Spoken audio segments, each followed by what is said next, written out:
ፈቃድ እንዴ? አሁን ቀደም ሲባል ነበረ እንዴ እግዚአብሔር እኮ በጣም ፈቃዳችንን ያያል። ልክ ለምሳሌ እንዴት መሰላችሁ?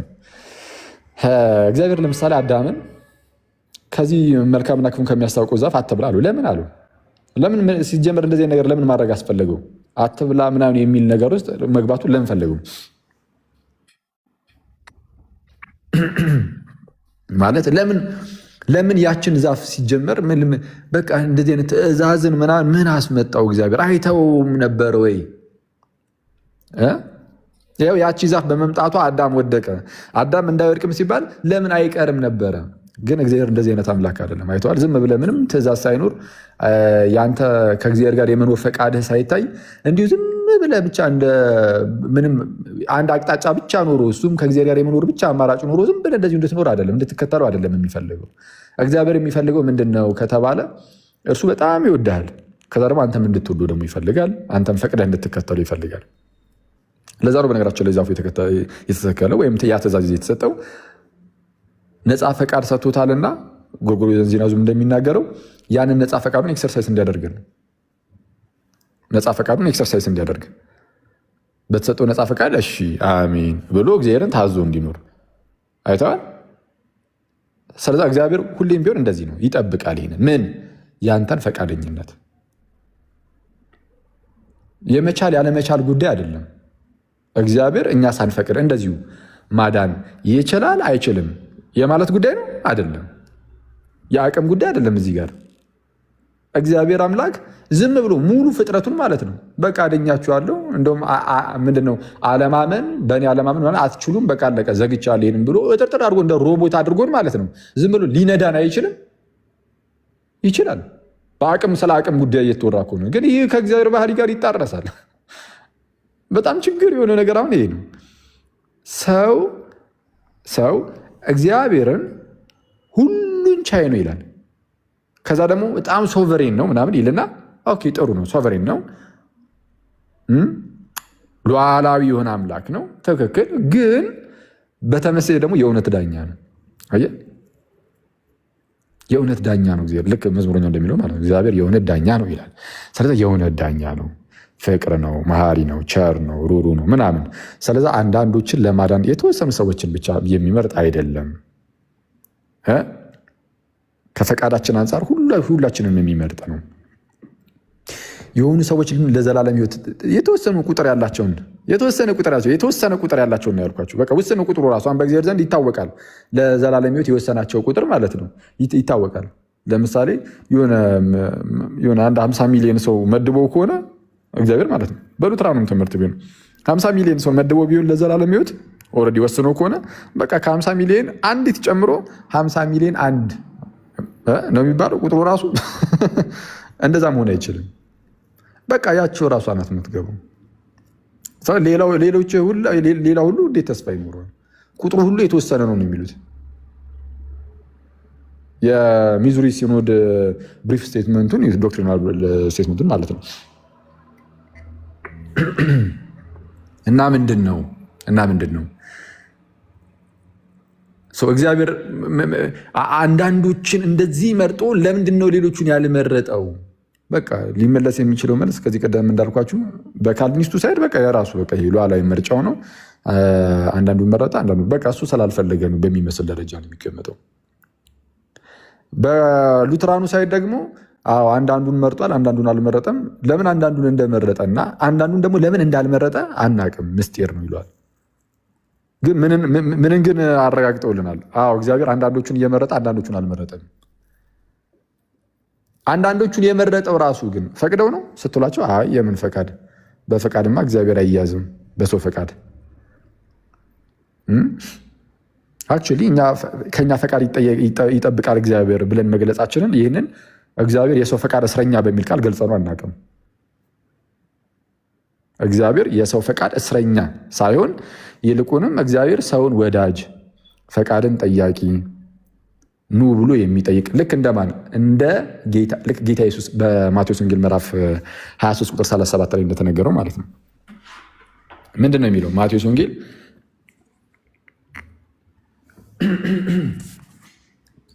ምዕራፍ 23 ቁጥር 37 ላይ ጌታ ኢየሱስ ምን ብሎ ተናገረ? እስራኤል ወይ ማነው? ኢየሩሳሌም ወይ ነቢያትን የምትገድል ወደ እርሷ የተላኩትንም የምትወግር ዶሮ ጫጩቶቿን ከክንፎቿ በታች እንደምትሰበስብ እኮ ነው ያለው። ተመልከቱ ጋይስ፣ ዶሮ ጫጩቶቿን ከክንፎቿ በታች እንደምትሰበስብ። እሺ እንደምትሰበስብ ምን? ልጆችሽን እሰበስብ ዘንድ ስንት ጊዜ ወደድኩ አልወደዳችሁም አለ። አሁን ወዷል ሊሰበስብ። ልክ ዶሮ ጫጩቶቿን ከክንፎቿ በታች እንደምትሰበስብ ጌታ ኢየሱስ የኢየሩሳሌምን ልጆቿን ይሰበስብ ዘንድ እንደዛ ወዷል ወይ? አዎ ወዷል፣ ግን አልወደዳችሁም አለ። አየህ፣ ግን እነሱ አልፈለጉም። ስላልፈለጉ በቃ ሊሰበሰቡ አልቻሉም። እንዲህ ጌታ ኢየሱስ ወዶ ሊሰበስባቸው ወዶ እነሱ ስላልወደዱ ቀረ። ኦኬ ዘንድ ጌታ የሰው ፈቃድ እስረኛ ነው። ይሄ አጋንንታዊ ትምህርት ነው። ግን ያስተማረው ማን ነው? ኢየሱስ። እንዲህ እየገባችሁ ነው? ግን ጋይስ በደንብ አድርጋችሁ ስሙ። እግዚአብሔር ሰውን ያድናል። መድኃኒት እርሱ ብቻ ነው። የሚያድነን አምላካችን ነው። ይህ የሚያድነን አምላካችን ግን ከፈቃዳችን ውጭ አይደለም። እኛ ሳንፈልግ ሳንወድ ሳንፈቅድ እንዲሁ ያድነናል ማለት አይደለም። ከኛ ፈቃድን ይፈልጋል። ኑልኝ ልጆቼ ላድናችሁ ይላል፣ ይጣራል። የሟቹን ሞት አልወድም አልፈቅድም ብሎ እንደተናገረው ነው እግዚአብሔር አምላክ። መጣበታል ወደዛ እና ሊሰበስበን ነው የሚፈልገው። በቃ አለቀ። እግዚአብሔር ሊሰበስበን ይወዳል። ልክ ለምሳሌ አሁን ጌታ ኢየሱስ ሲናገር እንደነበረው ማለት ነው። ኢየሩሳሌም ወይ ብሎ እንደተናገረው ዶሮ ጫጩቶቿን ከክንፎቿ በታች እንደምትሰበስብ ነው የሚለው። ከክንፎቿ በታች እንደምትሰበስብ ልጆችሽን እሰበስብ ዘንድ ስንት ጊዜ ወደድኩ አልወደዳችሁም። ሉተራኖቹ ምንድን ነው የሚሉት? የለም እግዚአብሔር ሰውን ለማዳን የሰውን ፈቃድ አይፈልግም አይጠብቅም ነው የሚሉት። እግዚአብሔር ሰውን ለማዳን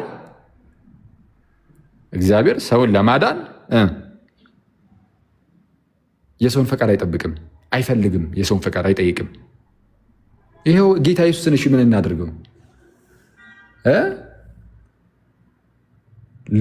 ዶሮ ጫጩቶቿን ከክንፎቿ በታች እንደምትሰበስብ ማለት የዶሮን እንክብካቤ ተመልከቱት። ልጆቿን በጣም ከመውደዷ የተነሳ ከክፉ ነገር ምናምን ጠብቃ ለማኖር የተወሰነ ለማሟሟቅ ከክንፎቿ በታች ጫጩቶቿን ትሰበስባለች። ልክ እንደዚህ ነው ልጆችሽን እሰበስብ ዘንድ ስንት ጊዜ ወደድኩ። ስለዚህ አሁን ጌታ ወዷል አልወደደም ሊሰበስብ? አይ የእሱ ፈቃድ አይደለም ለማዳን አልፈለገም የሚል ሰው አለ? ኖ አይ ለማዳን ይፈልጋል፣ ይኸው ፈቅዷል። ግን ምንድን ነው? አልወደዳችሁም። ስለዚህ ሳይሰበስባቸው ቀረ። እንዴ እሱ ከፈለገማ ሁሉን ቻይ አይደለም እንዴ? ሰማይና ምድርን እንደዚህ የፈጠረ እንደዚህ አይነት ኃያል አምላክ ማንንም ሳያማክር ሁሉ ነገር የሰራ። ስለዛ ለምን እነሱንም ሳያማክራቸው አላዳናቸውም? ንገሩኝ እስቲ። ለምን ሳያማክራቸው አላዳናቸውም? የኢየሩሳሌም ሰዎች እምቢ አሉ አላሉ ጉዳዩ ሳይሆን ማለት ነው። በቃ ዝም ብሎ ኑ ትድናላችሁ አለቀ። ከእናንተ ፈቃድ የምጠብቅ ነኝ እንደ እኔ ለምን አይልም? ግን እንደዛ አይደለም እውነታው። አይተዋል። እሱ ሰውኛው ትምህርት ነው። እግዚአብሔር ምንን ይጠብቃል ከተባለ የሰውን ልጅ ፈቃድን ይጠብቃል። ለዛም ነው ወደድኩኝ ልሰበስባችሁ ግን አልወደዳችሁም ብሎ የሚናገረው። ስለዛ ሁልጊዜም ቢሆን የሰው ልጅ ፈቃድ ይጠብቃል። በሚያሳዝን ሁኔታ ይህንን ትምህርት ግን ሉተራውያኑ ምናምን የአጋንንት ትምህርት ሲሉት ደግሞ እንሰማለን። ይህ አደገኛ ነው። ይህንን ትምህርት እግዚአብሔር የሰውን ፈቃድ ይጠይቃል ማለት ፈቃዳችንን ነው ያልኩት። ኢማጅን ተነስታችሁ የህግ ስራን ሁሉ ፈጽሙ እኮ አይደለም እያለ ያለው። የህግ ስራን ፈጽማችሁ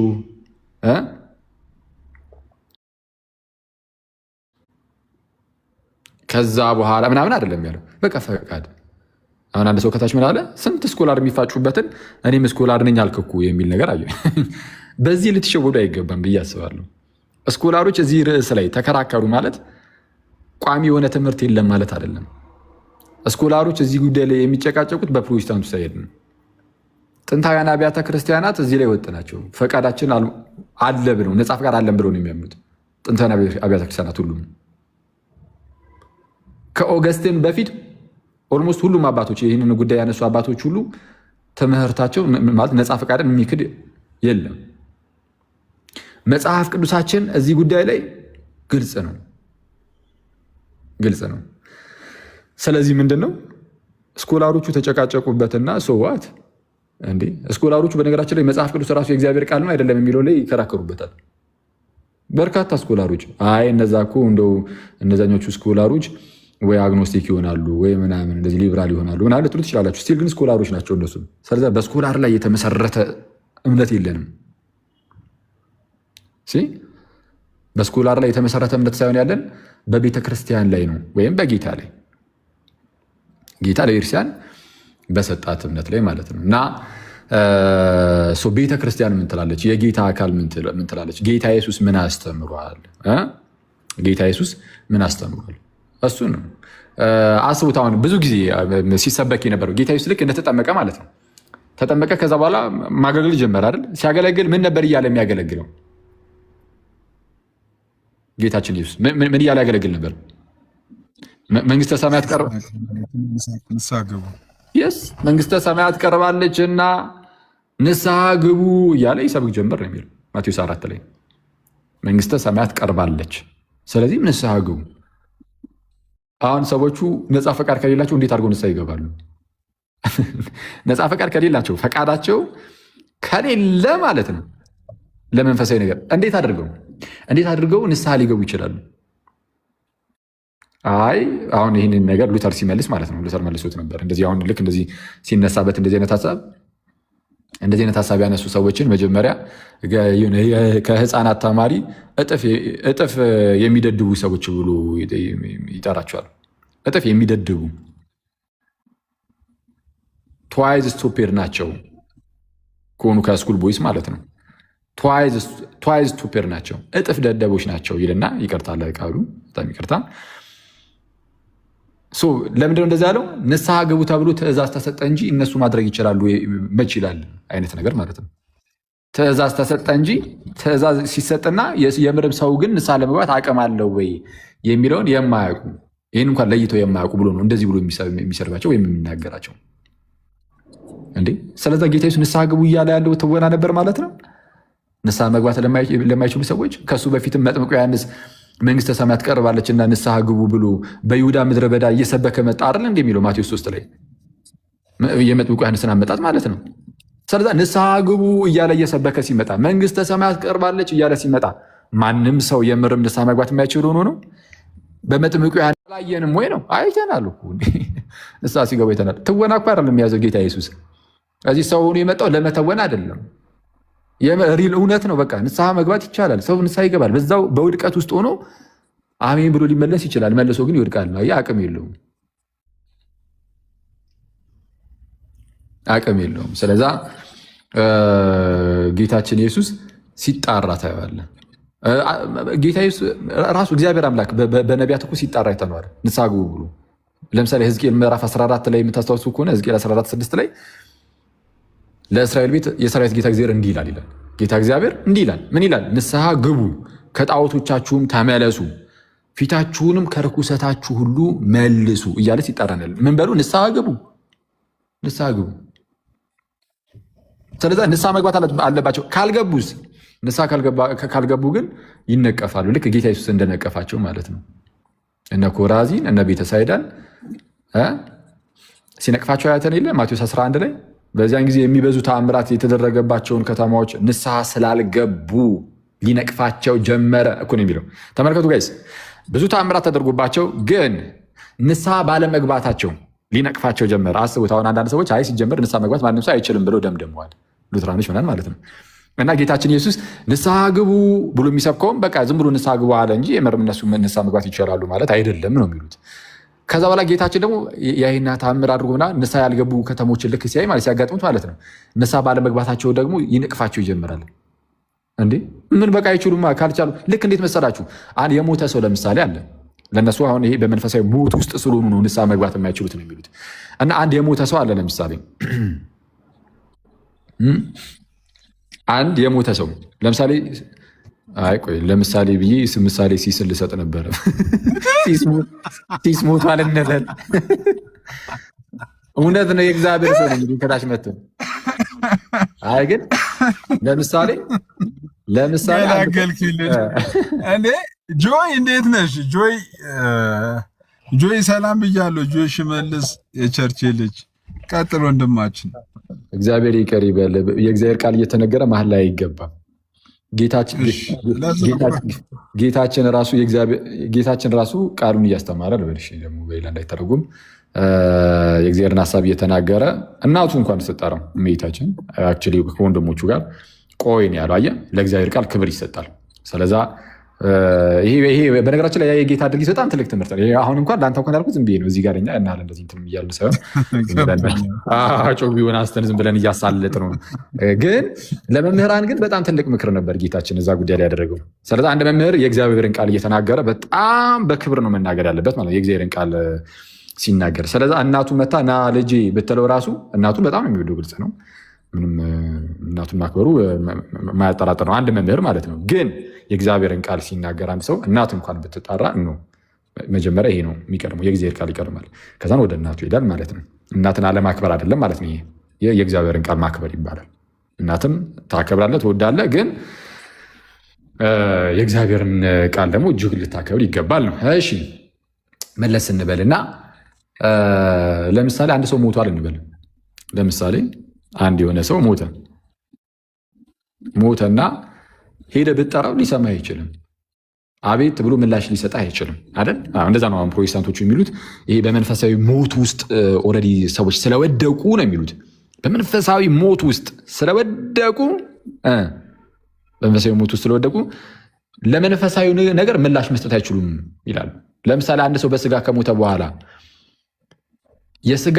በስጋ ጉዳይ ላይ በስጋ ነገር ላይ ነፃ ፈቃድ አለው? እስቲ ንገሩኝ። አንድ ሰው ሞቷል ኦልሬዲ በስጋ። ስለዛ በስጋ ጉዳይ ላይ የመብላት ያለመብላት ነፃ ፈቃድ አለው? የሞተ ሰው የማውራት ያለማውራት ነፃ ፈቃድ አለው? አሁን በህይወት እያለ ነፃ ፈቃድ አለው። የመብላትም ያለመብላትም፣ የመራመድ ያለመራመድ፣ የመቀመጥ የመነሳት ምናምን፣ እነዚህ ሁሉ ነፃ ፈቃዶች አሉት። ግን አንድ ሰው በስጋ ከሞተ በኋላ ለስጋ ጉዳዮች ነፃ ፈቃድ የለውም። ልክ እንደዚህ ሁሉ ነው የሚሉት። በመንፈሳዊ ሞት ውስጥ የሞተ ሰው ይሉናል። ይችን በመያዝ በመንፈሳዊ ሞት ውስጥ የሞተ ሰው ለመንፈሳዊ ነገር ምንም ነፃ ፈቃድ የለውም። እግዚአብሔርን ቢጠራው ንስሐ ገባ ቢባል ምን ቢባል በቃ ምንም ለዛ ጥሪ ምላሽ መስጠት አይችልም። ስለዚህ አንድ በስጋ የሞተን ሰው ሄዳውን የሆነ አበበ የሚባል ሰው ለምሳሌ ቢሞት ማለት ነው አበበ ጉልላት እንዴ ይህንም ኖ ረስቼዋለሁ በጌታስ ለካ የምርም አበበ ጉልላት የሚባል ሰው አለ ነው አይደለም? የለም። አበበ ጉልላት የሚባል ሰውማ የለም። ያለው ሌላ ሰው ነው የመጣው። ይሄ ድምፅ የኔ ድምፅ ነው ብሎ ነው ሌላ ሰው ነው የመጣው ለካ። እሺ አበበ ለምሳሌ ሞቷል እንበል። አበበ ጉልላት ሞተ እንበል። ሞቶ ማለት ነው ሄደህ ለምሳሌ እሱን አበበ እያለ ትጠራዋለህ። የሞተን ሰው ማለት አንድ ጤነኛ ሰው እብድ ካልሆንክ በስተቀር ወይም ደግሞ በጣም በሀዘኑ ተጎድተህ ምናምን ነገር ቤተሰብ ሆነ ይሰማኛል ብለህ ብቻ እንደዚሁ ሄደህ አበበ ተነስ ካላልክ በስተቀር ጤነኛ ሰው የሞተን አንድ አበበ የሚባልን ሰው ሄዶ ሬሳው ጋር ሄዶ ማለት ነው አበበ ብሎ ሊጠራ አይችልም። እሺ በጣም እንደው ናፍቆት ሰውየውን እንደዛ ብሎ ጠራው እንበል። ግን አበበ መልስ ባለመስጠቱ ይነቅፈዋል? መልስ ባለመመለሱ ይነቅፈዋል? በፍጹም ሊነቅፈው አይችልም። አሁን እነዚህ ሰዎች እያሉን ያለው እንደዛ ነው። እንዴት ነው? ንስሐ ግቡ፣ ግን እኮ ሞተዋል። አይሰሙ ማለት እንደማይሰሙ ያውቃል ጌታ ኢየሱስ። ምላሽ ሊሰጡ እንደማይችሉ ያውቃል። ግን እየዞረ ንስሐ ግቡ ይላል። የምር እንደዛ ነው መጽሐፍ ቅዱስ የሚፈታው? ከዛ በጣም የሚያስገርመው ነገር ደግሞ እኮ ንስሐ ባለመግባታቸው ደግሞ ሊነቅፋቸው ዘንድ ጀመር ይላል። ንስሐ ባለመግባት ማቴዎስ ወንጌል ምዕራፍ 11 አንተ ጋር ነው ሲሲ ሚዩት አድርጋት አንዴ ከይቅርታ ጋር ማቴዎስ ወንጌል ምዕራፍ 11 ላይ ቁጥር 20 ላይ በዚያን ጊዜ የሚበዙ ተአምራት የተደረገባቸውን ከተማዎች ንስሐ ስላልገቡ ሊነቅፋቸው ጀመር ይላል። ንስሐ ስላልገቡ ሊነቅፋቸው ጀመረ። እንዴ ለምን ይነቅፋል? ይታወቅ የለ እንዴ ሊመልሱ እንደማይችሉ ማለት ግልጽ እኮ ነው። ልክ ቅድም እንዳልኳችሁ ነው። አበበ ጋር ሄጄ ኦልሬዲ ሬሳ እኮ ነው መቃብር ውስጥ ያለው አበበ አይደል? መቃብር ውስጥ ያለውን ያንን አበበ ብዬ ስጣራ በመጀመሪያ እብደት ነው፣ አይጠራም። ኦልሬዲ እንደማይሰማኝ እያወኩኝ ምላሽ ሊሰጠኝ እንደማይችል እያወኩኝ ሄጄ የሆነ መቃብር ጋር ሬሳ ጋር የሆነ አንድ ራንደም ሰው ጋር ማለት ነው ሄጄ ልጣራ በፍጹም አልችልም።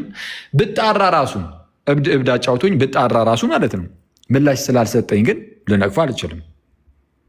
እንዴት ልል አልችልም። ለምሳሌ አበበ እዛ መቃብር ውስጥ ነው ያለው። ከዛ በኋላ እኔ ግን ማለት ነው እንደ ጥሩ ነገር አሳየሁት። ይኸው እዚህ አሁን ብትነሳ እኮ እንዲህ ታደርጋለህ ብዬ የፈለግኩትን ጥሩ የሚመስል ነገር ለስጋ ነገር አሳየሁት። ሞቷል ኦልሬዲ እንዴት ይታየዋልስ? ይህን ሁሉ አሳይቼ አትነሳም ብዬ ደግሞ ስነቅፈው ማለት ነው መልሶ ሪሳውን። ልክ እንደዛም እያሉ ያሉት ፕሮቴስታንቶች። ሉትራኖቹ ምን እያሉ ነው? ሉትራኖቹ ነው። ፕሮቴስታንት ስል ሁሉንም እያልኩኝ አይደለም። ባይዘው ፕሮቴስታንት ስል እዚህ ጋር ለምሳሌ ሲሳ አለ፣ ጆ አለ። እነዚህ ጴንጤዎች ይመስሉኛል።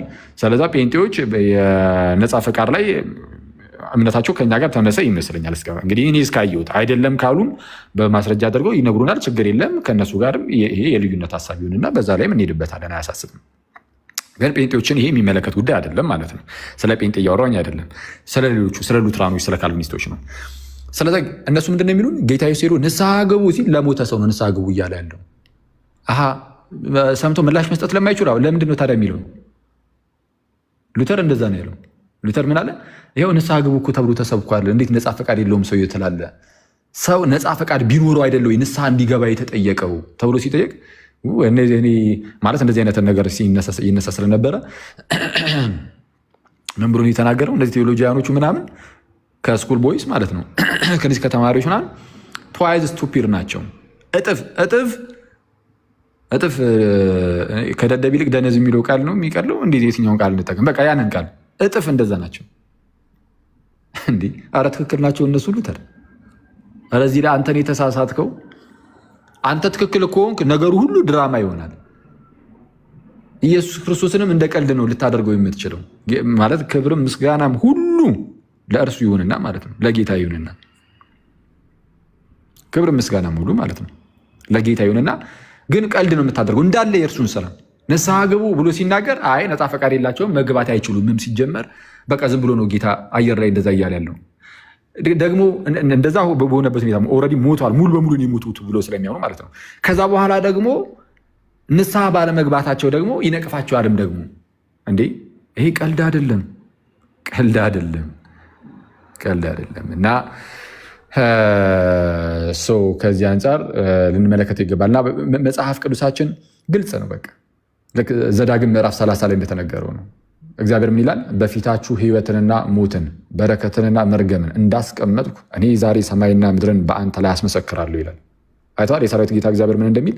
በፊታችሁ ምንን አስቀመጥኩኝ? ሕይወትንና ሞትን በረከትንና መርገምን አስቀመጥኩኝ። በፊታችሁ ሁለቱን አስቀምጫለሁ። ስለዚህ እንግዲህ ይላል አንተና ዘርህ በሕይወት ትኖሩ ዘንድ ሕይወትን ምረጥ። በሕይወት ትኖሩ ዘንድ ዘዳግም ምዕራፍ 30 ቁጥር 19 ላይ ማለት ነው። 19 ላይ በሕይወት ትኖሩ ዘንድ ምንን ምረጥ? ሕይወትን ምረጥ። ስለዛ ሰው ነፃ ምርጫ አለው የለውም? አለው። ነፃ ምርጫ አለው። በሕዝቅኤል ምዕራፍ 18 ቅድም ያልኳቸው ሕዝቅኤል 18 ላይ እንደተነገረው ሕዝቅኤል 18 ቁጥር 30 እስከ 32 እንዲህ ይላል፣ የእስራኤል ቤት ሆይ ስለዚህ እንደ መንገዱ በየሰው ሁሉ እፈርድባችኋል ይላል ጌታ እግዚአብሔር። ንስሐ ግቡ፣ ኃጢአትም እንቅፋት እንዳይሆንባችሁ ከኃጢአታችሁ ሁሉ ተመለሱ።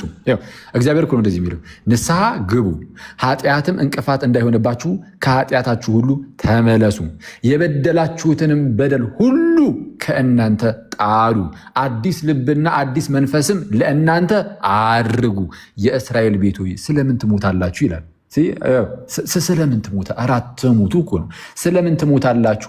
የሟቹን ሞት አልፈቅድምና ይላል ጌታ እግዚአብሔር። ስለዚህማ ይላል ተመለሱና በሕይወት ኑሩ። ስለዚህ ተመለሱና በሕይወት ኑሩ። ንስሐ ግቡ እያለ ነው። በነገራችን ላይ አሁን ይሄ ትምህርቱን ስለ ነጻ ፍቃድ እንማማር፣ ግን ይሄ ለእኛም እኮ ነው መልእክቱ። ጋይስ በዚህ ዓለም ላይ ስንኖር በተለይ አሁን በዚህ ዘመን ላይ በጣም ብዙ የኃጢአት መንገዶች አሉ እና ሰው በአንድም በሌላም ወደ ኃጢአት ማዘንበል ሆኖ አልሰራው እና አንድ ነገር ደግሞ እናውቃለን። እሺ አንድ ነገር ደግሞ እናውቃለን። እሱ ምንድነው? የኃጢአት ደመወዙ ሞት ነው። ስለዛ ሰው በኃጢአት እየተመላለሰ የሚኖር ከሆነ መጨረሻው ሞት ይሆንበታል። እግዚአብሔር ግን የማናችንንም ሞት አይፈቅድም። በሕዝቅኤል ላይ አሁን ያነበብኩት ላይም እንደተነገረው የሟቹን ሞት አልፈቅድምና ነው የሚለው። ስለዛ ሞታችንን የሚፈቅድ አይደለም፣ ሞታችንን የሚወድ አይደለም እግዚአብሔር። ስለዚህ ስለምን ትሞታላችሁ ነው የሚለው አይደል? ስለዛ እያንዳንዳችን የምር ክርስቲያኖች ማለት ነው የፈጠነ ከአስነዋሪ ኑሮ እግዚአብሔር እንደማያውቁ የሆነ አምላክ እንደሌለበት ህዝብ የምንኖርበት ጊዜ አብቅቶ የፈጠነ ወደ እግዚአብሔር እንመለስ ይገባል። ስለዚህ ምን አለ እግዚአብሔርም ተመለሱና በህይወት ኑሩ። እንዴ በህይወት መኖር ለኛ ጥቅም ነው። ስለዛ ክርስቲያን አምላክ አለው አይተዋል። ያውም አባት ብሎ የሚጠራው አምላክ ነው ያለው። አባት ብሎ የሚጠራው አባት ብሎ የሚጠራው አምላክ ነው ያለው። የሆነ እንደ ሌሎች እንደ አህዛብ አማልክት ምንም ምላሽ እንኳን መስጠት የማይችል ደንቁርቁር ያለ አምላክ እንኳን የለንም እኛ። አይተዋል። ጆሮ እያለው የማይሰማ አምላክ፣ አይን እያለው የማያይ አምላክ፣ የሆነ ጣዖት ቁጭ ያለ እሱን የምናመልክ እኛ እንደዛ አይደለንም። ሕያው የሆነ አምላክ ነው ያለን። ያውም ልጁን ኢየሱስን የላከ አምላክ ነው ያለን። ያ ልጁ ደግሞ እርሱም ጌታ የሆነ ኢየሱስ ክርስቶስ ደግሞ መጥቶ ሞቶ ተነስቷል እና መነሳቱን 101% እርግጠኞች ነን። መጽሐፍ ቅዱስ ስላለን ብቻ ራሱ አይደለም። ከዚህ ቀደም እንዳልኳችሁ ነው። ባይ ሪዝኒንግ ራሱ ማወቅ እንችላለን የጌታን መነሳቱን። ጌታ መጥቶ ሞቶ ከተነሳ እኛ ሞተን እንደማንቀር እርግጠኞች እንሆናለን። ምክንያቱም እርሱ የትንሣኤያችን በኩር ነው። ጌታ ሞቼ እነሳለሁ ብሎ ሞቶ ተነስቷል፣ ቃሉን አክብሯል። ስለዚህ ምንም ነገር ቢናገር አሁን ጌታ እኔ አምናለሁ፣ እናምነዋለን ሁላችንም። ምክንያቱም ከባድ ነገር ነው ፈጽሞ ያሳየን። እንዴ ክርስትና ቀላል ሃይማኖት አይደለም ጋይስ። ዝም ብሎ አንድ መንገደኛ ያመጣው ሃይማኖት አይደለም።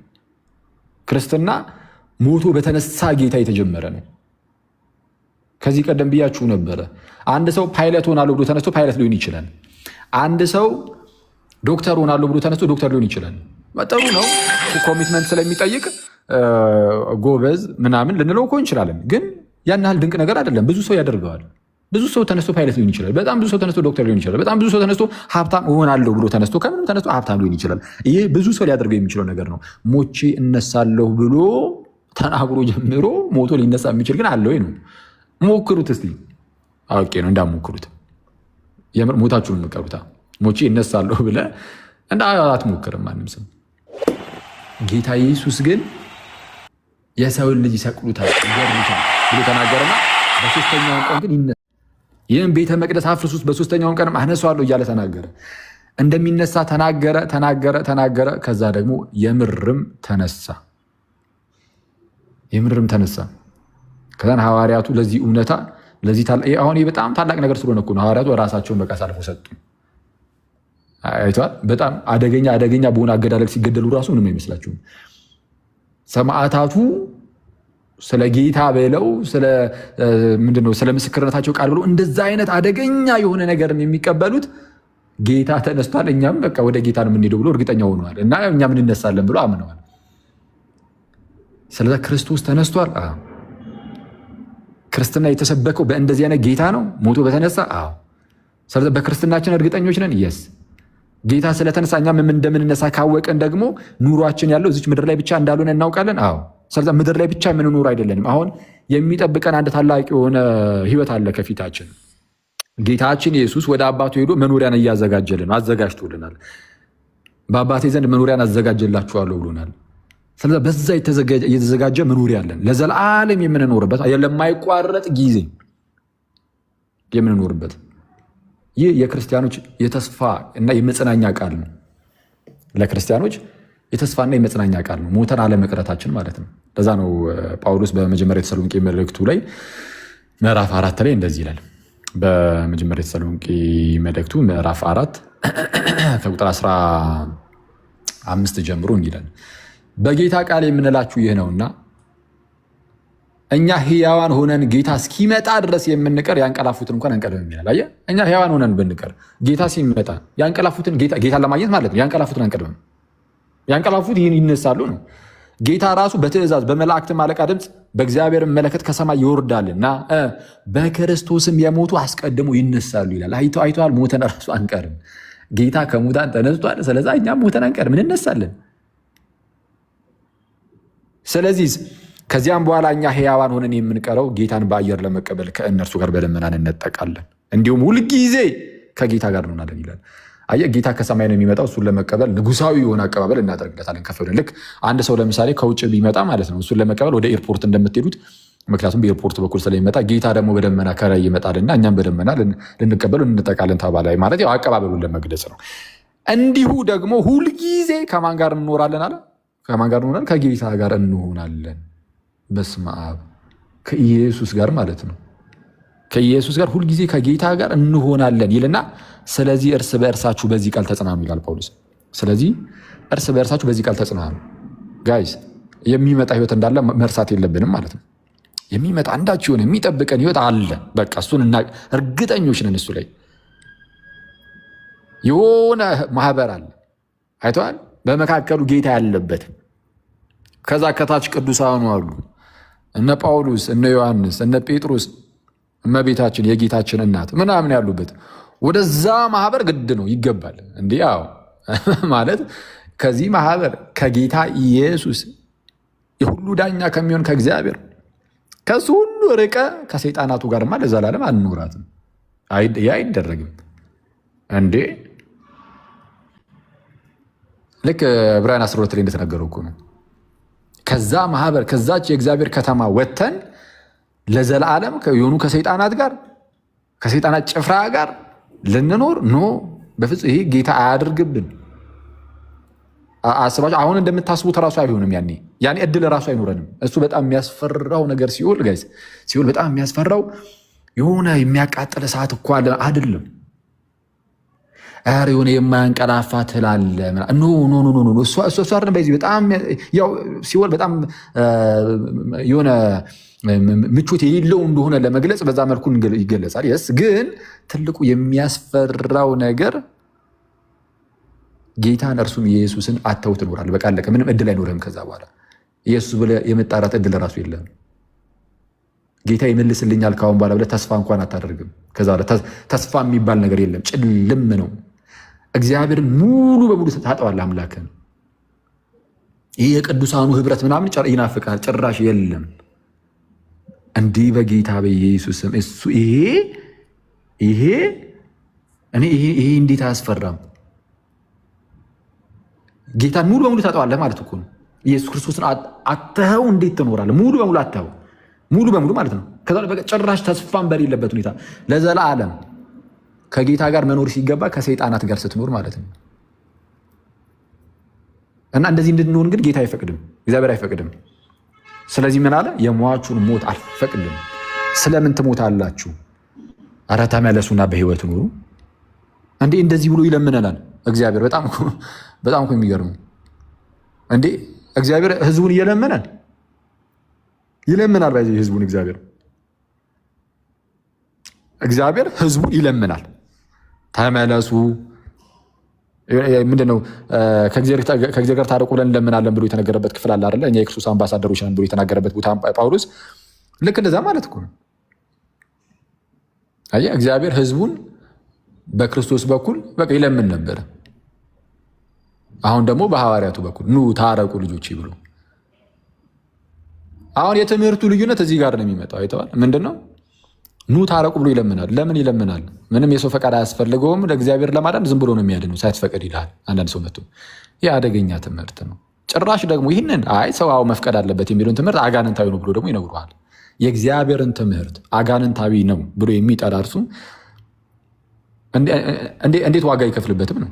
የእግዚአብሔርን ትምህርት የጌታን ትምህርት ታሪካዊውን የክርስትናን ትምህርት አጋንንታዊ ነው ብለን ለመጥራት ከተነሳሳ ልብህ ከደፈረልህ አስቸጋሪ ይሆናል። እና በተቻለን አቅም ትምህርቱን ማወቅ አለብን። ህይወቱን መያዝ አለብን። የንጽህና ህይወት፣ የቅድስና ህይወት ያስፈልጋል። እግዚአብሔር ከኛ የሚፈልገው ያን አለው ትልቅ ነገርም ራሱ አይደለም። እውነቱን ለመናገር በጣም ትልቅ ነገር አይደለም። የሆነ አትሊስት መፍጨርጨራችንን ይፈልጋል። መፈለጋችንን፣ መሻታችንን ይፈልጋል። በቃ መፈለጋችንን ጌታ ሆይ ከአንተ ጋር መኖር እፈልጋለሁ እንድትሉት ነው የሚፈልገው።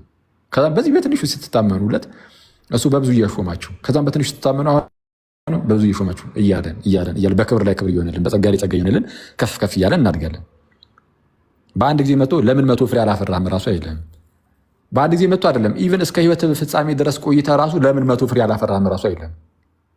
ወደ ጌታ ስትሄድ ሁሉም 100 ፍሬ አያፈራም። አንዳንዱ 30 አንዳንዱም 60 ነው አይደለም። አንዳንዱም 30 ያፈራል፣ አንዳንዱ 60፣ አንዳንዱ 100 ያፈራል። 30 ያፈራውን እንኳን እግዚአብሔር አይንቁም። እና በልግባ እና ልጅ ብሎ በቅፉ ያኖራል። ስለዚህ ምንድን ነው የሚያስፈልገን ከተባለ በዚህ አደገኛ በሆነ ለኃጢአት በጣም በሚጋብዝ በዚህ ዓለም ውስጥ በእግዚአብሔር እቅፍ መኖርን ይህንን የሚመስል ነገር የለም። በእግዚአብሔር እቅፍ መኖርን የሚመስል ነገር የለም። እና በእግዚአብሔር እቅፍ ትኖራለህ፣ ኃጢአት ልትሰራ ትችላለህ። ከዚህ በፊት እንዳለ ኃጢአት ልትሰራ ትችላለህ። በእግዚአብሔር እቅፍ ሆነህ ራሱ ኃጢአት ልትሰራ ትችላለህ። ግን ወዲያውኑ ደስ የሚለው ፓርት ምንድን ነው? በእግዚአብሔር እቅፍ መኖር ያንን የኃጢአት ቆሻሻን እግዚአብሔር እርግፍ እያለ ጥብ እያደረገ እዛ ይኖራል። አትሊስት ልጁ ነህ። ያን ያህል እንኳን ጠንካራ እየሆንክ እኮ በዛ ደረጃ እንኳን ላታርግ ይችላል። ማደግ አለ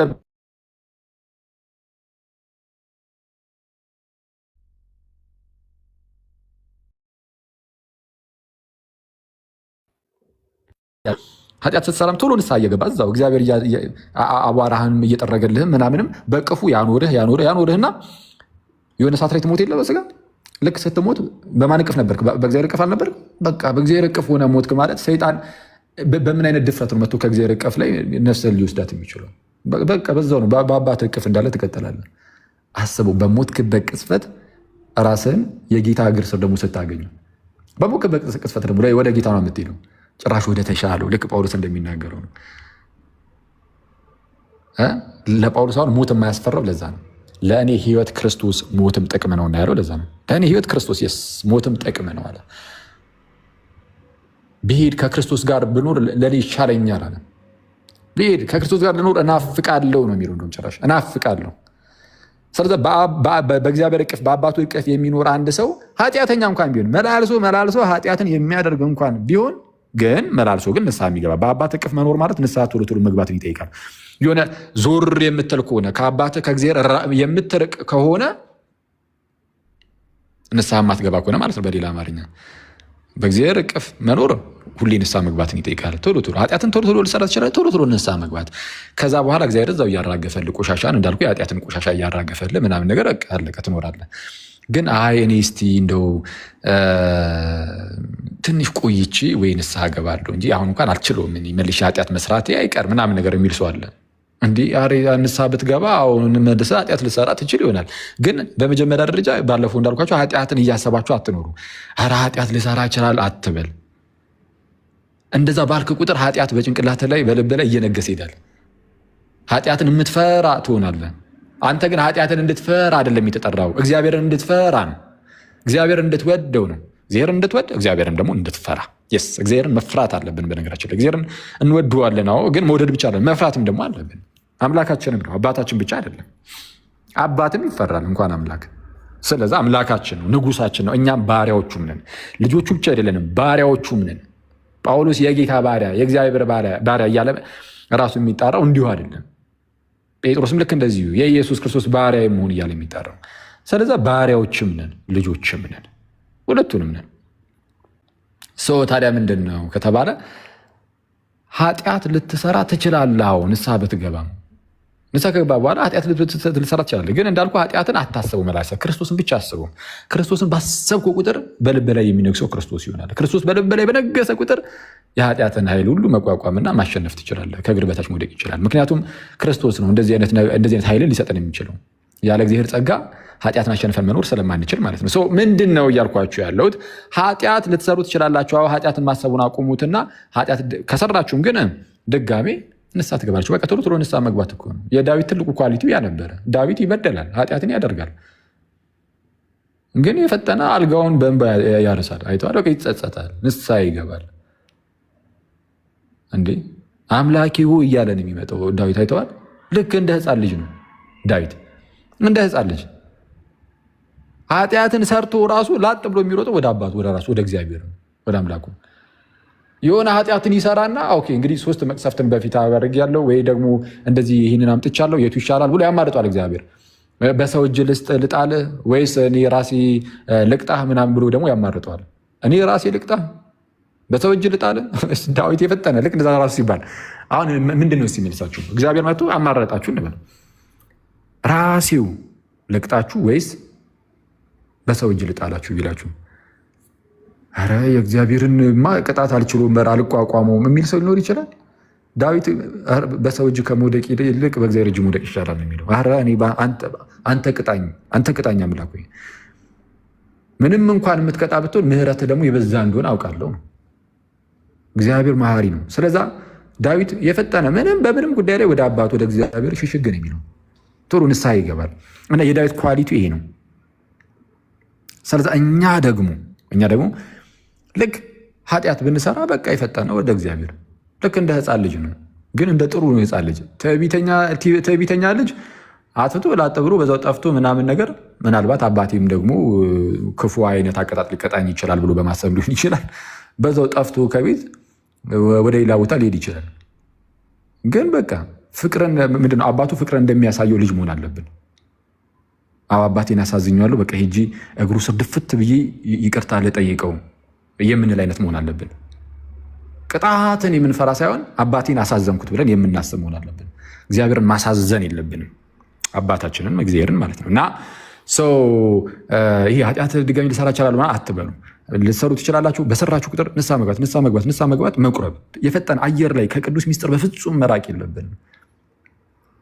አንድ እርግጠኛ ሁኜ መናገር የሚችለው ነገር ከቅዱስ ሚስጥር እኔ ከ1 ሳምንት ከ2 ሳምንት ምናምን በላይ ምናልባትም ከ1 ወር በላይ ርቆ መኖር ማለት በቃ ራስን በደንብ አድርጎ ለኃጢአት ተጋላጭ አድርጎ መኖር ማለት ነው። በጣም በቀላሉ ቡኑ ኃጢአቶች ትፈተናለህ፣ ትወድቃለህ። አይተዋል። እና ከቅዱስ ሚስጥር ፕሊዝ ራሳችን አናርቀው። ቅዱስ ምስጢር ግድ ነው፣ መስት ነው።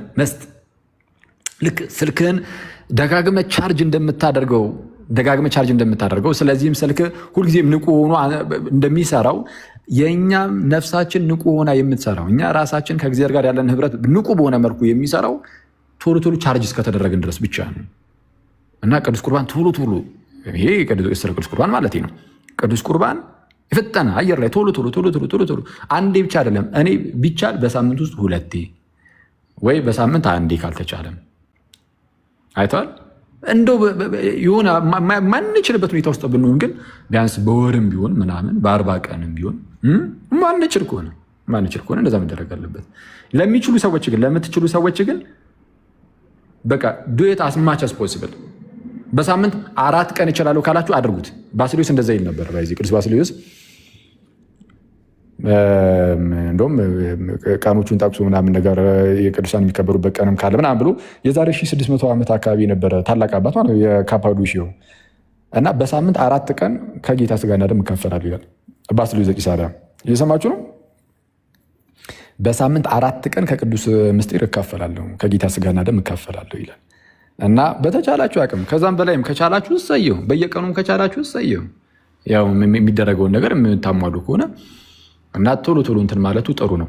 ካልሆነ ግን ጋይስ እንዳልኳችሁ ነው። ሌላ ጊዜ እስቲ ቀስ ብዬ ወይ ብዙ ነገሮች ሲሰካኩልኝ ንስሐ እገባለሁ ለጊዜው እንኳን አልችልም ብላችሁ አሁን ብትርቁ ማለት ነው ከእግዚአብሔር ማለት እንደዛ ካላችሁ ከእግዚአብሔር ትርቃላችሁ። ከእግዚአብሔር ርቃችሁ በምትኖሩበት በዚህ ሁኔታ ውስጥ ብትሞቱ አስቡት። ስትሞቱ በእግዚአብሔር እቅፍ ሆናችሁ አትሞቱም። በዛው ከእግዚአብሔር በራቃችሁበት ሁኔታ ነው ልትሞቱ የምትችሉት። አሁን እንደዚህ ስል ግን እግዚአብሔር በምህረቱ በቸርነቱ ሊያድናችሁ አይችልም ሊያድነን አይችልም እያልኩኝ አይደለም። በዛ ሁኔታ ውስጥ ሆነን እግዚአብሔር በጣም መሐሪ ስለሆነ ሊያድነን ይችላል። ግን ጋረንቲ ግን አይኖረንም። አይተዋል። ከእግዚአብሔር ርቀን ያንቀላፋው መጥቶ ሰይጣን ነፍስን ሊቀበልልህ ይችላል። ኦልሬዲ ከእግዚአብሔር ርቀ ስለሆነ ያለው። ስለዛ እኔ ከእግዚአብሔር ራቅ ብሎ ፈዞ ከሚቀመጥ ሰው በጣም ወደ እግዚአብሔር ቀርቦ ወደ አባቱ ቀርቦ ቶሎ ኃጢአትን እየሰራ ራሱ ግን ቶሎ ንስሐ እየገባ የሚኖር ሰው በጣም ብፁዕ ነው። በጣም የተመሰገነ ነው። አትሊስት በአባቱ እቅፍ ነው ያለው። ከአባቱ እቅፍ ወደ የትም አልሄድም። ስለዛ ማንንም አይሰማም። አይተዋል። በቃ ከአባትህ ጋር ነህ፣ ከእግዚአብሔር ጋር ነህ። ደረትህን ነፍተህ የምትኖረው በመንፈሳዊ ደረት የምትነፈው እንጂ አሁን እንደዚህ መኩራራት በውስጤ ማድረግ አይደለም። ስለዛ ትኩራራለህ እኮ በነገራችን ላይ መኩራራትም አለ። ግን መኩራራት ሁሉ በእግዚአብሔር ላይ ነው። ትምክህትህን እግዚአብሔርን ታደርጓለህ። ትምክህቴ እግዚአብሔር ነው ትላለህ። ትምክህቴ እግዚአብሔር ነው ትላለህ። እና እንደዛ ነው። እናንተ ሰዎች ቴዎሎጂውን ትተህ ነው ኖርማል መመካከር ጀመርን ስለ መንፈሳዊ ሕይወት። ቴዎሎጂ ግን እንዳይረሳ። ቴዎሎጂ ምንድን ነው? መረሳት የሌለበት ነገር ቴዎሎጂው እግዚአብሔር ሰውን ያድናል። አዳኛችን መድኃኒታችን እርሱ እግዚአብሔር ብቻ ነው። ግን የሚያድነው የእኛም ምንድነው መፍቀድ አለብን። እንዲሁ ዝም ብሎ ሳንፈቅድ ብቻ እንደዚሁ እንትን የምንል አይደለንም ነው። እና እሱን የሚያሳይ ደግሞ እንዳልኳችሁ በጣም በርካታ የመጽሐፍ ቅዱስ ክፍሎች አሉን። እሱን ይዘን እንጸናለን። አንዳንድ ሰዎች ሴሚ ፔላጂያን ናችሁ ይሉናል። ሴሚ ፔላጂያን ምንድነው? ሴሚ ፔላጂያን ከየት አመጣው ሴሚ ፔላጂያን የሚባል ነገር ስትሉት አይ የሆኑ ካልቪኒስቶች ሲሉ ሰምቼ ነው ይሏችኋል። ካልቪኒስቶች ናቸው ለመጀመሪያ ጊዜ ሴሚ ፔላጂያን ብለው እንደዚህ ሌብል ማድረግ የጀመሩት፣ ስም መለጠፍ የጀመሩት ማለት ሴሚ ፔላጂያን የሚባል ነገር፣ ከፊል ፔላጊዮሳውያን ብለው እንዲህ አይነት ነገር መለጠፍ የጀመሩት ለመጀመሪያ ጊዜ ካልቪኒስቶች ናቸው። ካልቪኒስቶች ማለት እንዳልኳችሁ እግዚአብሔር አንድ ጊዜ የሚድኑትንም የሚጠፉትንም ወስኗል። ከዛ ውጭ መሆን አይችልም። የምትድነው ከዳንክም በቃ አንድ ጊዜ እግዚአብሔር ስለወሰነብህ ነው። ነፃ ፈቃድ የለም። የምትጠፋውም እግዚአብሔር ኦልሬዲ ስለወሰነብህ ነው ብሎ የሚያስተምሩ ፕሮቴስታንት ክፍሎች ማለት ነው። እነሱ አዎ የሚያድነውማ እግዚአብሔር ነው፣ ትክክል ነው። ያለ እግዚአብሔር ጸጋ መዳን አንችልም፣ ግን ሰውን መፍቀድ አለበት የሚሉ ሰዎችን ሲሰሙ እነዚህ ከፊል ፔላጊዮሳውያን ይላሉ። ፔላጊዮስ የሚባል መናፍቅ ስለነበረ እንግዲህ በምንፍቅና የሚጠራ ስም ማለት ነው ስላለ እሱ ደግሞ ፔላጊዮስ ደግሞ ሲል የነበረው ምንድነው ተብሎ ነው የሚታወቀው? በቃ ነፃ ፈቃድ ስላለን የእግዚአብሔር ጸጋ ባይመጣ ራሱ ያለ እግዚአብሔር ጸጋ እንደዚሁ ማመን መዳን እንችላለን ብሎ ያስተምራል ተብሎ ስለሚነገር እናንተ ደግሞ ምንም እንኳን የእግዚአብሔርን ጸጋ ብታካትቱም ይሉናል፣ ግን ነፃ ፈቃድም አለ ስለምትሉ እናንተ ራሳችሁ እንደውም ከፊል ፔላጊዮሳውያን ናችሁ ይላሉ። ማን አሁን እንደዚህ የማለት ማን መብቱን ሰጣችሁ? ከትናንት ወዲያ መጥተህ አይባልም እኮ። የጥንቱን የክርስትናን ትምህርት ነው የምታየው። ሄደ ከኦገስትን በፊት የነበረውን ትምህርት አያለ።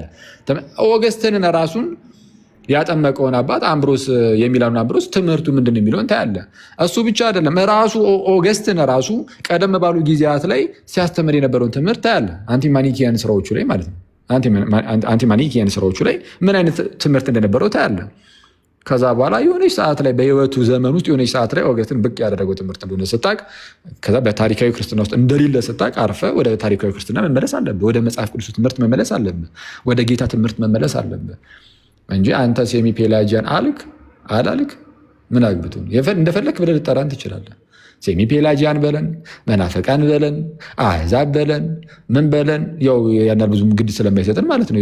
እናንተ የምትሉት ነገር ብዙ ምንም ከቁም ነገርም ስለማንቆጥረው እንደፈለጋችሁ ብትሉን፣ እኛ ግን እናንተ ሴሚ ፔላጂያን በምትሉት መናፍቅ በምትሉት መንገድ የጌታን ትምህርት ይዘን እንጸናለን።